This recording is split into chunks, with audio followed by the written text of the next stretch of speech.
Զրուցում ենք Արցախի ազգային ժողովի падգամավոր Դավիթ Գալստյանի հետ։ Պարոն Գալստյան, Երևան տեղափոխվելուց հետո Շահրամանյանը ստորագրել է մեկ այլ հրամանագիր, որով անվավեր է ճանաչվել 23 թվականի սեպտեմբերի 26-ին ստորագրված Արցախը լուծարելու մասին հրամանագիրը։ Կխնդրեմ ասեք, թե այս նոր հրամանագիրը իրենից ինչ է ենթադրում եւ առհասարակ ինչ հնարավորություններ է տալու, չնայած որ գիտենք, որ երկու դեպքում էլ իրավական ուժ չունեն այդ հրամանագրերը, ոչ Արցախը լուծարելու վերաբերյալ հրամանագիրը, ոչ էլ այս մեկը։ Այդ բոլոր հրամանագիրը, ինչի մասին որ մենք բոլորս խոսում ենք եւ տեղյակ ենք, դա շահարկումներից զերծ պահելու, քանի որ օրվա իշխանությունները սկսել էին շահարկել իբր թե Արցախը լուծարված է, Շահրամանյանն է լուծարել Արցախը, ուղղակի եթե օրվա իշխանությունները չշահարկեին այդ թեզերը, եւ այդ հրամանագիրը հրապարակման կարիք էլ չի լինի, քանի որ բոլորս գիտենք, որ այն այսպես կոչված փաստաթուղթը, որը իբր թե Շահրամանյանը ստորագրել էր Արցախը լուծարելու համար, ոչինչ էր, եւ դա դրա մասին լավ գիտեին հենց օրվա իշխանությունները Հայաստանում, սակայն չգիտենք ինչու նրանք բարբերաբար շահարկում էին, թե Արցախը լուծարված է, Արցախը լուծարել են, եւ այդ հրամանագիրը շատ վաղուց էր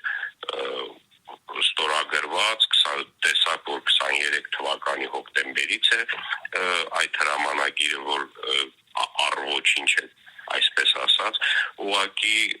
այդ շահարկումները, որ այլևս այս իշխանությունները չանեն, դրա համար հրապարակվել է։ Դրա կարիք չէր լինի, եթե օրվա իշխանությունը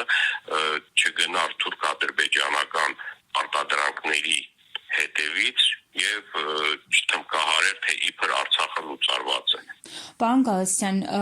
այսինքն վստահ եք, որ այս նոր հրամանագրի հրապարակմամբ այլևս նման շահարկումներ չեն լինելու։ Համենայն դեպս կարելի է ենթադրել, որ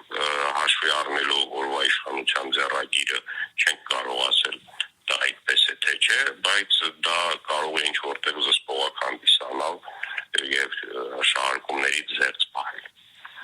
Պարոն Գալստյան, այնուամենայնիվ 23 թվականի հրամանագիրը հետևանքները ունեցավ, չնայած որ ինքն էլ իրավական ուժ չուներ ըստ էության։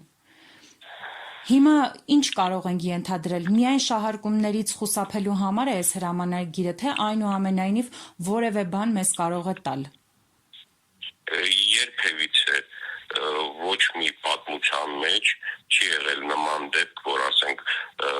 ժողովրդի հանրաքվեով կայացած պետությունը որևէ անձ լուծարի։ Դա այն դեպքում, երբ որ այդ հրամանագիրը այսպես կոչված ադրբեջանցիների աչքակապության համար կարելի է ասել ստորագրվել է, որպեսզի մեր ազգաբնակչությունը կարողանա անվտանգ դուրս գալ Արցախից, չցեղասպանվեր,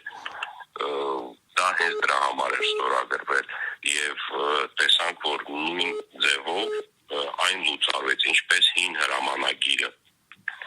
չէր հրապարակվել, ուղղակի նորը այս հրամանագրով բոլորը տեսան, որ նման իրավական հարթակում փաստաթուղթ չկա եւ այն մարդիկ, ովքեր շահարկում են այդ փաստաթուղթը, զերծ մնան եւ այլևս չշահարկեն։ Պարոն Գալստյան, եւս մեկ հարց, հիմնականում շահարկողները, ինչպես դուք էլ նշեցիք, այսօրվա Հայաստանի իշխանություններն են։ Ոչ թե հիմնականում, միայն ու միայն։ Ինչ է դա իրենց տալիս անընդհատ շահարկել այդ թեման եւ ամբողջությամբ ըստ էության մեղքի բաժինը փորձում են բարթել